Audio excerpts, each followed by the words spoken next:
Un nouveau rendez-vous peut-être avec l'histoire pour Charles Leclerc. C'est sa deuxième pole position consécutive à Monaco. Il n'était pas allé plus loin que le tour de reconnaissance. Jacques Villeneuve, cette fois, il est sur la grille Charles Leclerc. Il va partir de la pole position dans quelques instants. Combien de temps est-ce qu'il en bénéficiera? La première ligne droite au départ n'est pas très longue. Ils sont proches de la zone de freinage. Il est vite dans la partie sinueuse.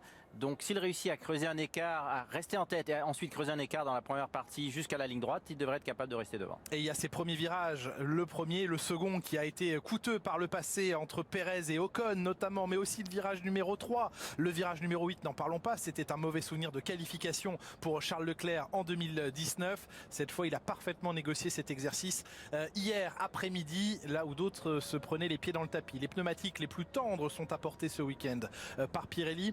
Un arrêt, ce serait la logique dans ce Grand Prix, reste à l'effectuer au bon moment parce que les risques de voitures de sécurité sont importants et évidemment il faudra peut-être utiliser ce moment différent dans le Grand Prix pour passer par la voie des stands. La grille de départ, on la redécouvre. Charles Leclerc, pour la 9e fois de sa carrière, est en pole position.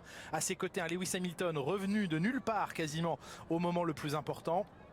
Verstappen déçu de n'être que 3e, Pierre Gasly extrêmement heureux d'être 4e, Carlos Sainz et Sergio Pérez sont réunis sur la 3e ligne de ce Grand Prix, suivi par Yuki Tsunoda, débutant dans les rues de Bakou, qui a quand même tapé à la fin des qualifs hier. Valtteri Bottas partira 10e, derrière Lando Norris, pénalisé de 3 places pour ne pas être rentré au stand sous drapeau rouge. Vettel et Ocon, les premiers au-delà du top 10 à choisir leurs pneus d'ici quelques instants. Ils seront suivis sur la grille par un très déçu Daniel Ricciardo et décevant 13e, Kimi Raikkonen 14e, George Russell et Nicolas Latifi, les pilotes Williams réunis sur la 8e ligne de cette grille de départ devant Mick Schumacher et Nikita Mazepin qui n'étaient pas loin une nouvelle fois de devancer le pilote allemand.